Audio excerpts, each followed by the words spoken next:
Hello friends, आज मैं आपको पेरेंटिंग से रिलेटेड कुछ टिप्स देने वाली हूँ।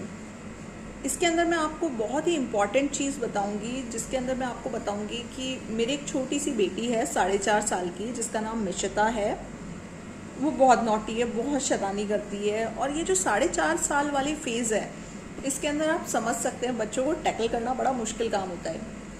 उसको ऑब्जर्व करके, उसकी चीज़ों को देख करके मैंने ये चीज़ बहुत अच्छे से नोटिस की कि कुछ चीज़ें as a parent, basically as a mother, बहुत बहुत इम्पोर्टेंस रखती हैं। उन्हीं के बारे में अब आपसे मैं डिस्कस करने वाली हूँ, जिनके लिए मैं बिल्कुल आपको क्लियरली ये बताना चाहूँगी कि बच्चों को भूल से भी ये काम मत करने दीजिए। और बेसिकली बच्चों के साथ तो ये काम आप बिल्कुल मत कीजिए। अगर हम अपने बच्चों को अच्छे एटिकेट्स देना चाहते हैं, अच्छी चीज़ें सिखाना चाहते हैं, बच्चों को चाहते हैं कि बच्चे पढ़ें, क्योंकि सबसे इम्पॉर्टेंट यही होता है, ये वाला जो एज ग्रुप होता है, इसके अंदर हम चाहते हैं कि भाई बच्चा ये पढ़े। बेसिक्स सीखने का टाइम होता है, ये सारे बेसिक्स आएंगे, उसको ABCD आएगी, उसको क ख ग घ न भी आना चाहिए, उसको सेंटेंस बनाने आने चाहिए, उसको फोनिक साउंड आनी चाहिए। ये सारी चीज़ें बच्चा बोले, साथ के साथ बच्चा थोड़ा सा लोगों से घुले मिले भी। उसके लिए उसके साथ क्या करना है हमें, ये बहुत इम्पॉर्टेंट है। अब बच्चों को पढ़ाना बच्चों का काम नहीं है, ये तो हम सभी जानते हैं। बच्चों के अंदर अच्छी चीज़ें आए, बच्चे ग्रैटिट्यूड का मतलब समझें, ये कितना इम्पॉर्टेंट है आज के टाइम पर, ये भी हम सभी जानते हैं। एनीवेज, अब मैं आपको ये बताने वाली हूँ कि बच्चों को किस तरीके से हम टैकल कर सकते हैं, जिससे कि बच्चे इम्पोर्टेंस समझें चीज़ों की और पढ़ाई की इम्पोर्टेंस भी समझें। क्योंकि अभी 4.5, 5, 6 साल के अंदर बच्चा फर्स्ट क्लास में जाएगा, तब उसको बेसिक्स आएंगे, तब अच्छे स्कूल में एडमिशन होएगा। नहीं तो आजकल अच्छे स्कूल्स में एडमिशन नहीं होते। अगर बच्चे को चीज़ें नहीं आती हैं तो अच्छे स्कूल में एडमिशन कराना भी बहुत मुश्किल हो जाता है। तो बहुत सारे तो ये होता है कि 6 साल के अंदर बच्चे के अब एग्जामिनेशन होंगे, एंट्रेंस एग्जामिनेशंस लेते हैं अच्छे स्कूल्स वाले। तो उस एंट्रेंस एग्जामिनेशन को बच्चा क्लियर कर सके, वो किस तरीके से करे, हम उसको किस तरीके से बेसिक चीज़ें पढ़ने की आदत डालें कि उसको अच्छा लगने लगे पढ़ाई करना, और पढ़ाई में इंटरेस्ट कैसे डेवलप होगा उसका, ये बहुत इम्पॉर्टेंट है। तो उसके लिए मैं आपको बताना चाहती हूँ, बच्चे के साथ बैठ कर के बातें करना बहुत ज़रूरी है। हम सब लोगों को बहुत सारे घर के काम होते हैं, वर्किंग हैं आधे लोग, तो घर के काम प्लस ऑफिस के काम, बच्चे के लिए टाइम बहुत कम मिल पाता है। आई डू अंडरस्टैंड, ये सभी लोगों के साथ प्रॉब्लम है आज के टाइम में। तो मैं आपको ये बताना चाहूँगी कि हमारे ये सब काम हैं, लेकिन बच्चे की दुनिया सिर्फ हम हैं। वो नहीं जानता और कुछ, उसको किसी चीज़ से मतलब नहीं है। माँ जितना इम्पोर्टेंट रोल बच्चे के लिए और कोई प्ले नहीं करता है। बच्चे के लिए माँ सबसे इम्पोर्टेंट है, और वो चाहता है कि वो माँ से सीखे। आजकल के टाइम पे ऑनलाइन क्लासेस चल रही हैं। अब ऑनलाइन क्लासेस के अंदर बच्चे को पढ़ाना is such a difficult task, क्योंकि आई हैव गॉन थ्रू, और आजकल चलो छुट्टी चल रही है उसकी, थैंकफुली, तो थोड़ा सा अभी आराम है। नहीं तो ऑनलाइन क्लासेस के अंदर बच्चे को बिठाना बहुत मुश्किल काम है, लेट मी टेल यू। उसके लिए हमें क्या करना है ये मैं अब आपको बताऊंगी।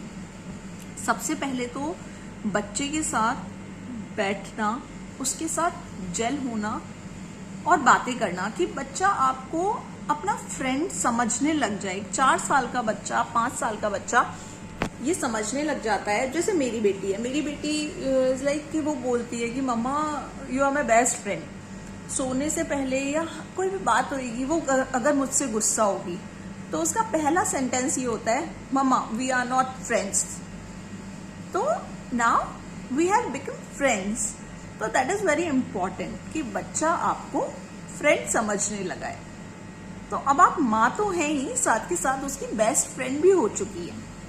वो बहुत इंपॉर्टेंट है। वो किस तरीके से होंगे आप फ्रेंड, वो मैं अब आपको इस वीडियो में बताऊंगी। फ्रेंड बनने के लिए सबसे पहले तो उसके साथ बैठना बहुत ज़रूरी है। ये नहीं कह रही मैं कि हम उससे बेटा आप ये करोगे तो आपके स्कूल में अच्छे मार्क्स आएंगे, नंबर अच्छे आएंगे, ये सारी बातें करें, बिल्कुल नहीं। नंबर की बातें नहीं करनी है हमें, बस ये हमें बताना है कि बच्चे अगर आप ये काम करोगे तो कितना अच्छा होगा। हर बच्चे बेनिफिट बताना बहुत ज़रूरी है कि पढ़ाई से क्या क्या अच्छा हो सकता है। लेकिन बहुत ही इम्पॉर्टेंट चीज़ अब मैं डिस्कस करने वाली हूँ, which is most important thing, जो हम बच्चे के जनरली सभी पेरेंट्स करते हैं ये चीज़। पहले इनिशियली बहुत पहले जब मिशी 2-2.5 साल की थी तब मैं भी किया करती थी, but now I am not doing this practice any more with मिशी, क्योंकि मुझे पता चल चुका है कि ये इससे बच्चे के अंदर अच्छी आदतें तो नहीं होंगी डेवलप, बल्कि हम बच्चे को बिगाड़ ज़रूर देंगे।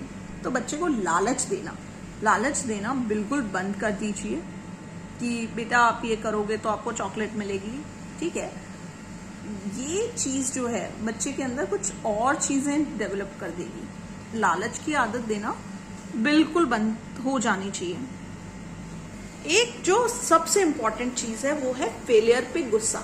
जनरली सब पेरेंट्स की आदत होती है कि बेटा तुमने ये नहीं किया, उससे हम गुस्सा हो जाते हैं बच्चे से। वो बिल्कुल नहीं होना है। फेलियर करेगा, फेलियर होएंगे तभी तो सक्सेसफुल होएगा वो सबके साथ होता है। तो फेलियर पे गुस्सा हमें बिल्कुल नहीं करना है। बच्चे की पानी फैलाया जैसे बच्चे ने, तो हम एकदम से गुस्सा हो जाते हैं, नहीं। पानी फैलाने से क्या नुकसान हुआ है वो हमें बताना है। काम फैल गया है भाई, वो बात सही है, लेकिन जो एकदम से गुस्सा होने वाली चीज़ होती है, पैनिक करना, वो बहुत गलत है, क्योंकि इससे बच्चे पे बहुत गलत असर पड़ता है। अब एक बहुत इम्पॉर्टेंट चीज़ है लर्निंग स्टाइल को समझना। हर बच्चे का अपना अपना अलग लर्निंग स्टाइल होता है, तो हमें उसको समझना बहुत इम्पॉर्टेंट है। अब लर्निंग स्टाइल्स कैसे समझने हैं और शेड्यूल बनाना, बच्चे का जब तक हम शेड्यूल नहीं बनाएंगे तब तक बच्चे को एक हैबिट नहीं आएगी कि मुझे इस टाइम ये करना है, या मुझे ये काम है, कुछ 4 काम हैं तो वो मुझे करने हैं। तो वो उसको समझना ज़रूरी है। तो हमें शेड्यूल बनाना बहुत इम्पॉर्टेंट है बच्चे के लिए। उसके साथ साथ हमें उसके लर्निंग स्टाइल को समझना पड़ेगा।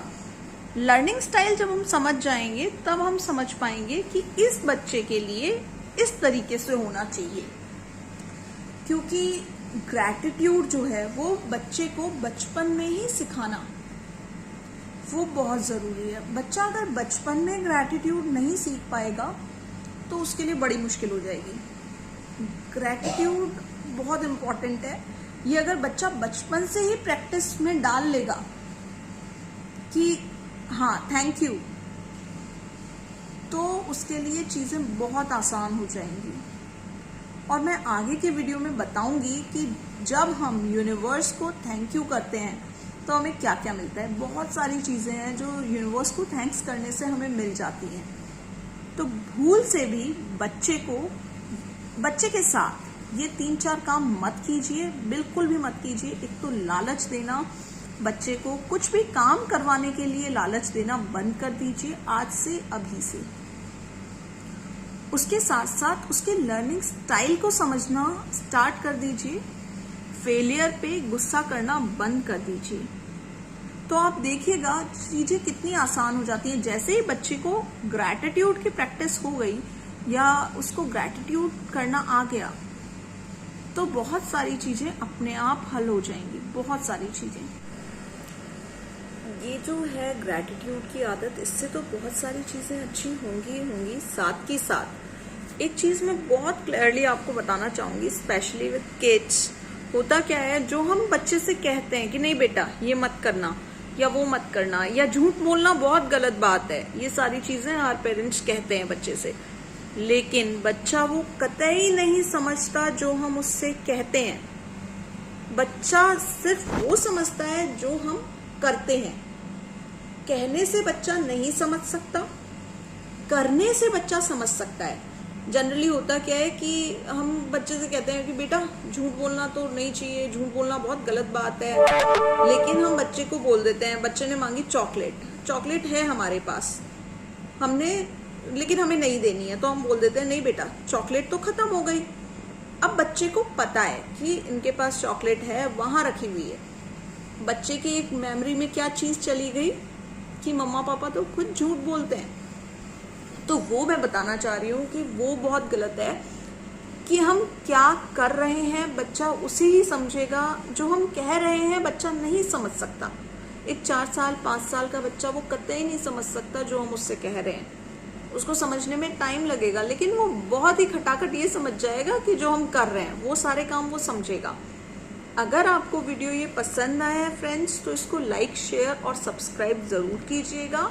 और नेक्स्ट वीडियो में मैं आपको बहुत इंपॉर्टेंट चीज़ें बताने वाली हूँ, वो आप ज़रूर देखिएगा। वो पेरेंटिंग से भी रिलेटेड होंगी और बच्चों को ग्रैटिट्यूड की आदत कैसे डालनी है वो उससे रिलेटेड होगा।